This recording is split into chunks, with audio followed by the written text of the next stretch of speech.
This analysis is one that we've been doing the last few years, and I really I'm excited. And I know Mary and I always talk about this as being so telling of what's happening in the restaurant industry. And that is that out of all the people that we hire, those that make it through the first month, 80% of them are still there at the end of the second month. So most of the people make it through to 2 months. They're willing to give us that time. Of course, there's a challenge for those that stay less than a month, right? That is the first challenge. There is, how do we engage them? How do we motivate them? How do we keep them longer than just a few weeks, right? And a lot of it is where the reality meets the expectation. Whatever we tell during that job post, that interview, all those things that we say in orientation, is that the reality of what they're seeing once they're in the restaurant. But once they're there, likely they're going to stay that second month. Those that stay that second month, a lot of them, 76%, will be still there at the end of the third month. But then you start seeing that somewhere between the third and fourth month, it drops dramatically, about 20 percentage points.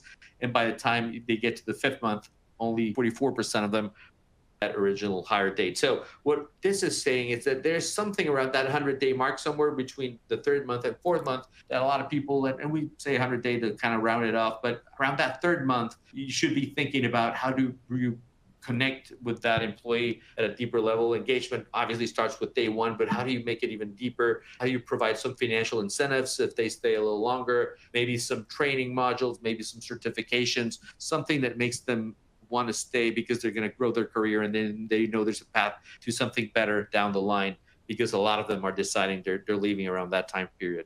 Yeah, I think that always impacts me so much as being a former HR leader, and as I talk in the industry, the thing that's always resonated with me is they are talking about how the restaurant industry sometimes is people's very first jobs. I mean, they're learning life work skills in restaurants, and how important it is to give them a great experience. And so many of these job abandonments, I think, are due to first jobs and not knowing and getting connected properly with the people that they're working with. So really, and so as we think about retention initiatives, this data really highlights the most effective methods that we found from our Total Rewards survey for reducing turnover in both hourly and restaurant management roles. So it's clear that pay and benefits play a critical role in retention efforts across both groups, with more frequent pay adjustments ranking as a top method for both hourly and management employees. And for hourly non-management, key factors such as PTO changes, which can mean offering more time off or greater flexibility, pay frequency, retention bonuses, and tuition reimbursement are also essential strategies for reducing turnover. These elements target really the immediate financial and lifestyle needs of both hourly workers, offering both short-term rewards, more frequent pay, and long-term incentives like tuition reimbursement. So for restaurant management, there's a focus on large pay adjustments and professional development, emphasizing the need to keep managerial staff engaged and advancing in their careers. Additionally, offering reduced work hours or more attractive schedules can provide a better work-life balance, helping to retain employees who might otherwise feel burnout.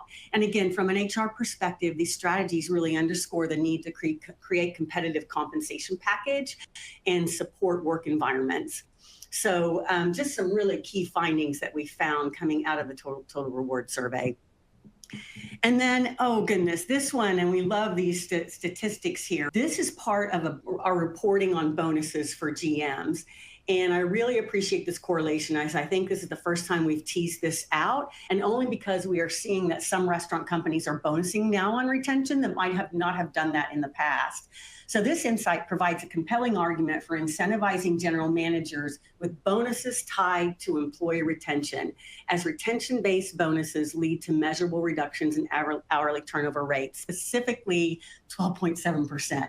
Which is a pretty big number. So reducing turnover through GM's incentives can be also seen as a sustainable approach to maintaining an experienced workforce. So employees who stay longer become more adept at their jobs, as we all know, and can offer better service and innovation. And it's a very small percentage they're actually bonusing on retention, right? Unfortunately, it's only about 4%, but this probably is an incentive for some to think it doesn't have to be a lot of the bonus, but just some of it to be put on that important metric, and it starts moving the needle.